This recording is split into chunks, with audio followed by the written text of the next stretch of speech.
In today's video, we continue on with our NHL offseason plan series. We're now on the 21st ranked team for the regular season, and that's the Philadelphia Flyers. So today we're going to review the Flyers' past season and talk about what we should expect from them this offseason. Could a lot of changes continue within this organization? We'll discuss that coming up next.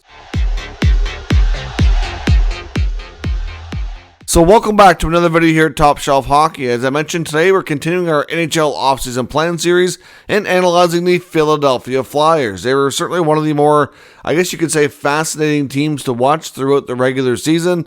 Early on, it certainly looked like overachievers.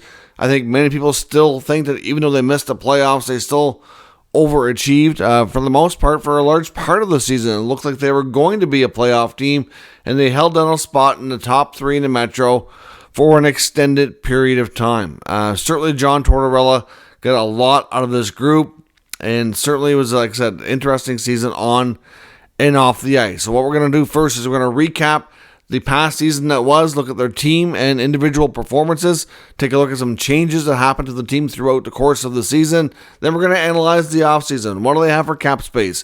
What do they have for expiring contracts? What do they have for draft picks at the 24 NHL Draft?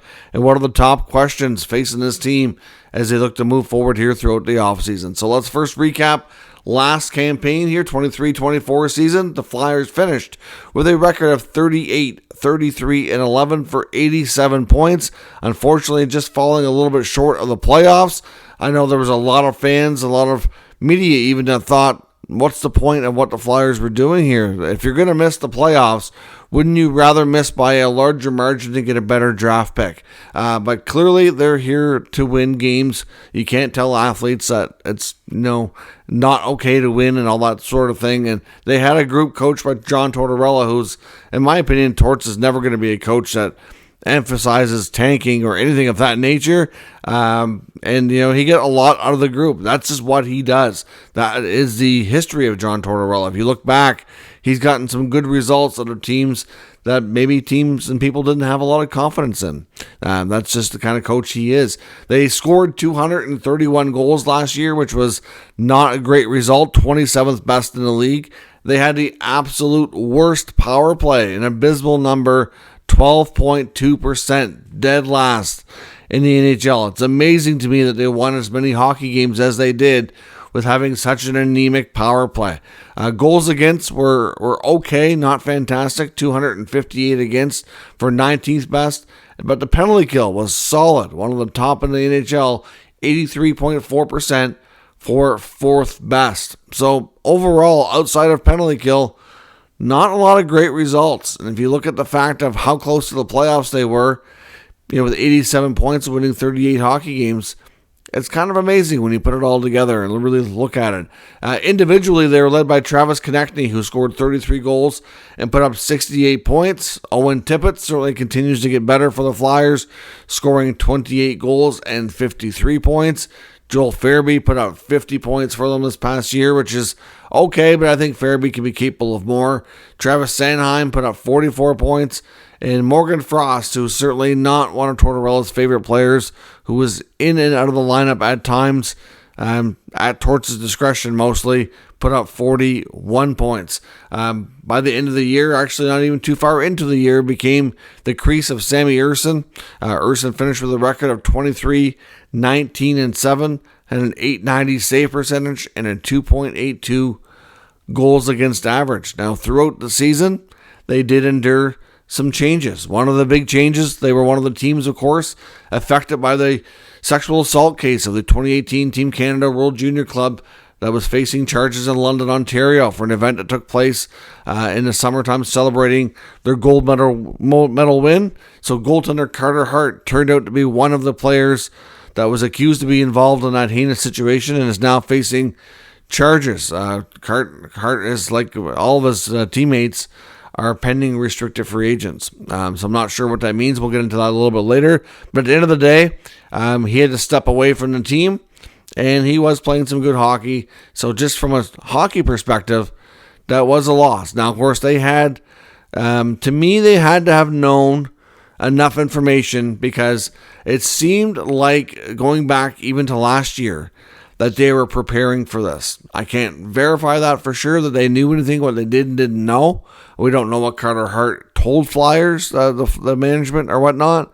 But, if you bring in just the way they were working with Sammy Urson, they signed Ivan Fedotov, they had Sandstrom. It just seemed like they were really making goaltending depth a priority. And with that case, the names not being charged or anything like that, there was some speculation wondering, could he be involved? And it turned out that he is, he's accused of it. I mean, we don't know yet who will be guilty or not guilty or any of those things. Are still going through the court process right now. And it's going to be a while before we know the outcome of the trial and whether or not those 5 players will end up being found guilty or not. But certainly doesn't sound good based on everything that we've heard as evidence and as the story first broke, which feels like an eternity ago now. Throughout the season, they also made some other changes. They pulled off a blockbuster trade of a couple of young players that nobody saw coming, trading a former very high draft pick, Cutter Gauthier, to the Anaheim Ducks for Jamie Drysdale. Of course, it turned out Gauthier did not want to play for the Flyers, would not sign, and we weren't really aware of that. They did a good job of keeping that quiet, and they brought back a pretty solid, a young defenseman as well, and Drysdale throughout the trade, considering, the position they were in. I think they did well with that deal. They also eventually traded Sean Walker, who was having a solid campaign for them, but was a pending UFA and likely wasn't returning, to the Avalanche. Now, that trade brought back some interesting pieces, including a first-round pick and Ryan Johansson. We're going to talk about Johansson a little bit further as well. He certainly has not played for Philly and likely won't. They picked up Eric Johnson around the deadline as well, giving up a 4th-round pick to the Sabres. And they also traded Wade Allison, who'd been with the organization for some time, in exchange for Denis Gurianov. Just an exchange of players, trying to see if they can't find them, a fresh start and see if something will catch for them. Ultimately, that didn't really work out, at least in the case of Gurianov with Philadelphia. So now that's your recap of your season. Now, going into this offseason, they don't have much for cap space. They actually have 19 contracts on the books and only have $500,000 in salary cap space. That includes $5.2 million of dead space, and I think they have a bit of a bonus overage as well. So they have over $5 million of cap money that's tied up, but not on current contracts that are on the roster. But they do have 19 players under contract. So if you're going to see change within this organization this year, it's most likely going to have to be in the trade market. Looking at their expiring contracts, it's not a long list. Restricted free agents include defenseman Yegor Zamula, goalie Carter Hart that we just mentioned, and Bobby Brink, and that's it. Now, Carter Hart's definitely not going to be signed. Like I said before, where he and his teammates from the World Junior team that are facing charges, I believe everybody's on an expired contract now. The only one that wasn't even actively under contract at the time was Alex Formenton, formerly of the Ottawa Senators, who had not been signed for really since this first, actually the news broke after the fact. So Formenton's been away from the league for 2 years, playing in Europe. So he is the only one. I mean, I believe the Sens had still owners' rights because they did issue a qualifying offer. But like I said, there was some belief that they knew. People think that the Senators knew that the stuff was coming because, if I'm not mistaken, they were already not signing him before the story broke, or at least it broke around the same time. I can't remember the exact timing of it, but I know people were suspicious of Formenton from the get-go just because of the contract status, that maybe he's one of these players because their identities were, not made public for an extended period of time. So what happens to Carter Hart and his teammates from that World Junior team that are up on charges? Of course, if they're found guilty, I suspect they're going to end up doing jail time. So that's obviously, NHL teams don't really have to wonder what happens to them because they'll be busy doing other things that won't involve hockey. However, if they are found not guilty, we don't know what that means. Like, at this point, will their rights be held by their NHL clubs? Do those clubs have to tender a qualifying offer? Because normally you would, to retain their rights. I mean, if they're found innocent, I would suspect that they're going to be able to resume their hockey careers. Now, I don't know what individually each team thinks about all this or what they're planning to do. It's just a big question mark. But I think it's probably fair to say that these guys are, I think the most likely scenario is they become unrestricted free agents. I don't know that any of these guys play with their old clubs again. But that's just a gut feeling on how it goes. But like I said, we don't know the outcome of the court case. And if they are found innocent, I don't know how that's going to work because they're going to be away from the league for an extended time without contracts. We'll probably get more clarity on that later on this summer, I would suspect. On the UFA side, they have Dennis Gurianov, Eric Johnson, Mark Stahl, and goalie Felix Sandstrom. We know that Gurianov and Stahl will not be back. That's already been confirmed. Eric Johnson, I know, has expressed interest in possibly re-signing with Philly. I don't know if that feeling is mutual. It's possible. At this rate, though, there's really no space for him unless they make some other moves, which is certainly very much possible. And, of course, they also, you got to remember, too, that technically they do have cap space because right now they don't have the LTIR component, but they do have the contract of Ryan Ellis, who can go on LTIR. And they may have another one, which we'll talk about here in a little bit. So they do have flexibility. It won't be until the season starts when they can go into the long-term injured reserve portion of their cap situation. When it comes to Felix Sandstrom, not really clear where things stand for him. They do have enough goaltenders now that they might let him go. I'm not sure. I mean, at this point, I don't think they see him as being an NHL option for the next few years. So wouldn't be surprising if they part ways. At the 2024 NHL Draft, they have lots of picks, 10 in total, including 2 first-rounders. They have the first-round pick of the Panthers as well. And then, of course, lots of other picks. And then they have 12th overall as their own first-rounder. So with that pick, they could get themselves another top player. Hard to say who exactly is available on that draft board when 12 comes around. But you could be looking at a defenseman like a Carter Yachimchuk, maybe a Jiricek, maybe Konsta Helenius as another solid centerman that might be available. There's lots of other pretty good-looking prospects there too. Hard to say who they'll pick, but 12th overall will be where they select. I would think they would make the pick and not trade it. I don't think they're really in a position to be moving off of higher first-round selections. So with all that said, what are their top questions facing the offseason? Well, certainly with a limited amount of salary cap space and not a lot of open spots on the roster, you'd think the main thing that we're going to see if there's turnover or change would have to be on the trade market. However, there is some speculation that Ryan Johansson may not play hockey again. I know Ryan Johansson made it clear to the Flyers that he would not be able to play. Now, they're in the beginning, because we know there is history between him and Torts.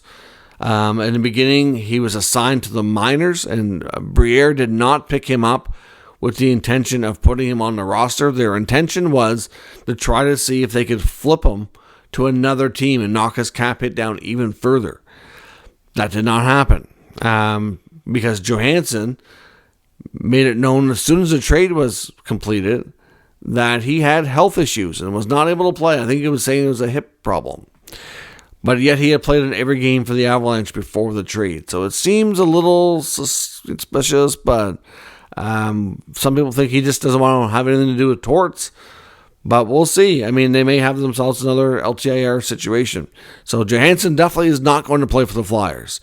They'll either deem him healthy and find a way to move him, or he'll be a long-term injured reserve option. I know Cam Atkinson's another player who I know many believe that he's not going to be back and playing for the Flyers next year. So either they're going to find a way to move him, or maybe he's had so many health issues too, maybe he's going to be deemed unhealthy to play. So there's a couple of question marks there as well. They're not expected back. They're not expected to play for the Flyers. I don't know if they're going to be LTIR contracts or they're going to be, somehow moved off. But either way, don't expect those players in the lineup from what we've heard. Sean Couturier, the new captain of the Philadelphia Flyers, made I wouldn't call it a strange move, but an unexpected move, changing his agent recently. And he got a lot of people talking and speculating, wondering, geez, what does this mean? He's got a long-term contract. So it's not like he needs an agent to negotiate a contract for him, would they want a new agent to negotiate a trade out of Philly? I got a lot of people wondering and speculating, because his new agent is Pat Brisson of CAA, the top agent in all of hockey. And he certainly has helped facilitate a number of deals for players that were unhappy. But there's also some belief that his previous agent spoke out about the situation when Couturier was benched for a few games by Tortorella earlier in the year. And there's some people that think that Couturier just was not happy with how his agent handled that situation, and that he, I guess, just wants to get a new agent to make sure that something like that does not happen again. And that maybe that's all it is. He's recently named captain. He's been there his whole career. To my opinion, he had a good season considering everything he went through with his back and his health the last couple of years.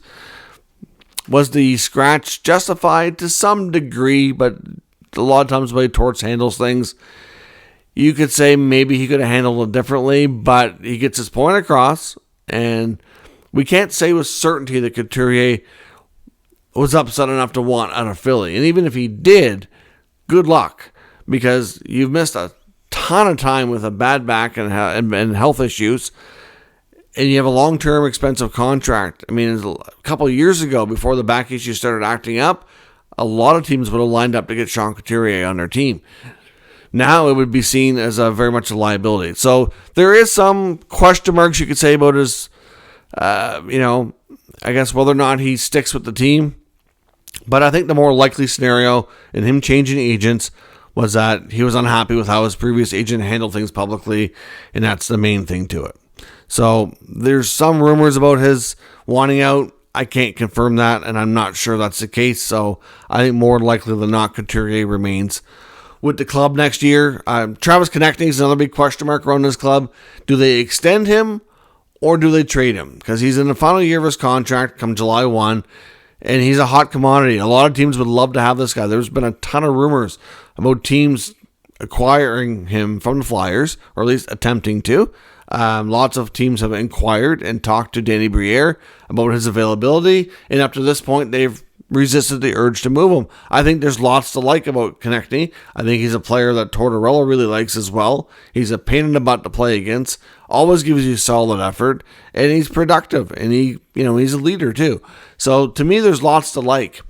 The question, I guess, for Konechny is, does he want to extend and end up in a situation where it may not be a cup contender for a while? Like, how anxious is he to get in to that situation? Is he willing to ride things out in Philly and take his chances that it may take a little longer to get to that? I don't know. And from the team perspective, do they cash in on this very high value and get a great return, or do they lock up a player they really like? It's a tough call, and we'll find out closer to July 1st what the answer to that question is.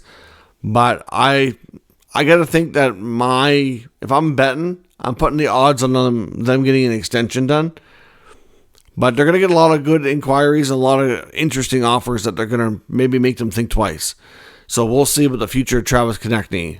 Morgan Frost is a player I fully suspect will be moved. To me, he's clearly a player John Tortorella does not really like or see a part of the team's future. So I do suspect that he's a player we're going to see moved as well. Otherwise, Ristolainen, I know had a lot of rumors around him as well. Ended up with a injury later in the year, so he wasn't really able to be traded. But there was some talk that they were having discussions around him too.